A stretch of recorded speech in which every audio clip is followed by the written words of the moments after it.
You're standing by the fence. The horse is there, a few meters away, not moving.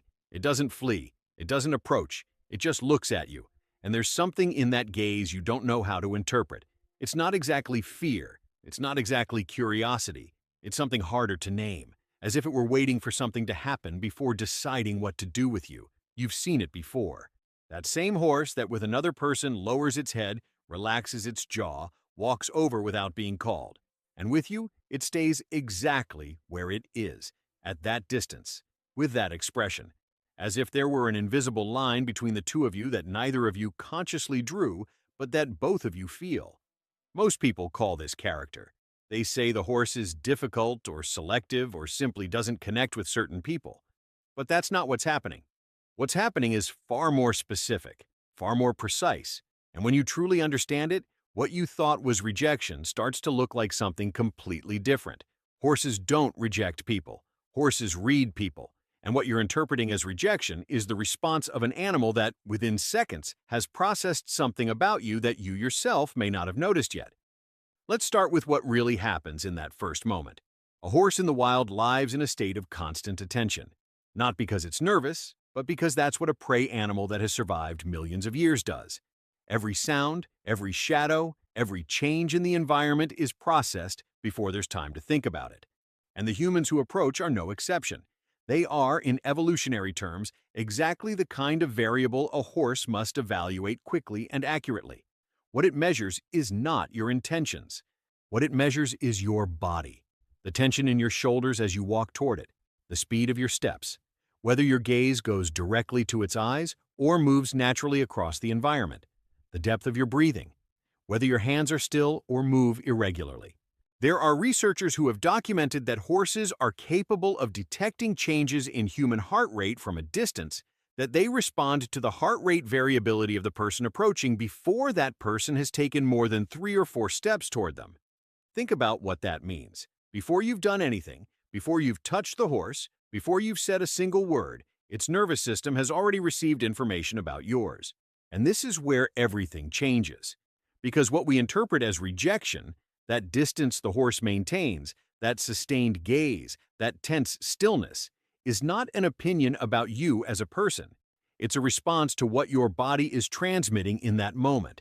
And what your body transmits when you approach a horse is, in many cases, something completely invisible to you but completely legible to it.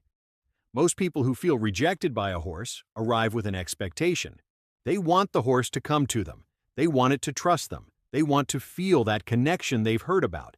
And that expectation, that wanting, settles into the body in a very specific way. The shoulders tense slightly, the gaze fixes. There is a direction, an intention, a subtle pressure the body radiates forward. And for the horse, that pressure is a signal it knows very well. It's the signal of something coming toward it with a purpose. And when something comes toward a horse with a purpose, its first response is to evaluate whether it needs to move away. It's not personal, it's physiological. But what makes it so hard to accept is that it feels absolutely personal. There's something deeper beneath this, and it's what many caretakers describe without knowing exactly how to name it.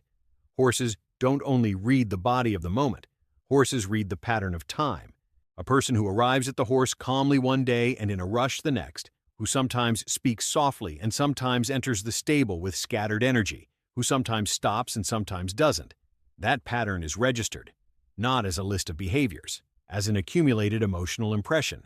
And that impression is what determines what the horse does before you've done anything in particular that day. This is what researchers of equine behavior call contextual emotional memory. The horse doesn't remember facts. It remembers sensations associated with people. And those sensations are the first thing that activates when it sees you arrive. Which means that if you've arrived several times with tension, with hurry, with that invisible pressure you didn't consciously choose, the horse has already built an expectation of what it feels like to be near you. And that expectation is what produces the distance. The one that maintains that invisible line that neither of you consciously drew, but that both of you feel. But this is where everything changes again. Because the very same capacity that makes a horse maintain that distance, that extraordinary sensitivity to the internal state of another living being, is exactly the same capacity that makes a horse change. It doesn't change because someone tells it something. It doesn't change because someone makes the right movements or follows the right protocol. It changes because the body of the person in front of it begins to transmit something different, something more coherent, something quieter. And the difference between the body that transmits tension and the body that transmits stillness is not a technique. It's something that happens when a person stops trying to make the horse do something and simply is present without needing anything in return. There is a specific moment that many caretakers describe in exactly the same way, even though they come from completely different contexts. They're in the paddock, or by the fence, and they've stopped waiting. Not actively, not as a decision. Simply at some point they stopped looking at the horse with that expectation installed in the body. They started looking at the landscape, or looked down, or simply breathed in a different way. And it was in that moment, exactly that moment, when the horse moved. One step, sometimes two, sometimes just a slight rotation of its head in their direction. But the movement was toward them, without their having done anything to ask for it. That's not coincidence. That's the horse responding to a real change in what that person's body was transmitting. The moment the pressure disappeared, the space opened, and in that space, the horse made a free choice. But there's another layer beneath this, one that makes it even harder to explain without feeling it first. Horses don't only respond to the state of the moment, they respond to something that researchers of animal behavior call internal coherence, the alignment between what a person feels and what their body expresses. And the incoherence, the gap between what someone tries to project and what is really happening inside them, is something a horse detects in a way that has almost no equivalent in any other animal that shares space with humans. A person who is frightened but tries to appear confident. A person who is frustrated but tries to appear patient. A person who desperately wants the horse to choose them but tries to appear uninterested. That gap, that small inconsistency between the outward signal and the inner state, is exactly what keeps the horse at a distance. Not because the horse judges, but because incoherence, for a prey animal whose survival depends on correctly reading what other beings are communicating, is in itself a warning signal. What is not clear is not predictable. What is not predictable is not safe. And here comes the part that almost no one considers when thinking about why certain horses avoid them. The horse that rejects you is not telling you that you're not enough. It's giving back to you something you brought without knowing it, something you probably carry in other contexts too. Tension you didn't consciously choose, a forward pressure that comes from years of learning that relating to others requires doing something, proving something, achieving something. The horse simply doesn't accept that layer. It sees through it directly, and it waits with a patience that humans almost never have for it to disappear.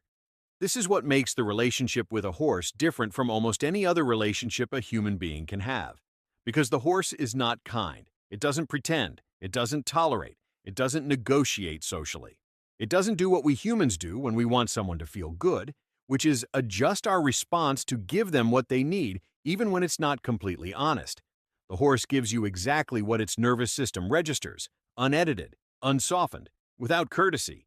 And that can feel like a hard blow when you're the person who stays at a distance while the horse easily approaches someone else. But if you sit with that for a moment, if you stay with the discomfort of that honesty, it starts to look different. The horse that keeps you at a distance is offering you something very few beings in your life will offer you. A completely honest reading of what you are transmitting in this moment, without judgment, without history, without expectation of who you should be, only the exact response to who you are right now. And the person who learns to listen to that response, who learns to read it not as rejection but as information, who starts asking themselves what their body is transmitting instead of what they are doing wrong, that person starts to change in a way the horse notices before any human in their life does. Something happens when someone crosses that threshold, when they stop arriving at the horse looking for something and start arriving simply to be. The horse's ears orient differently. The tension in the neck softens. Sometimes there's a slow exhalation, almost imperceptible, that experienced caretakers recognize immediately because they know what it means. It's the horse's nervous system moving from evaluation to rest.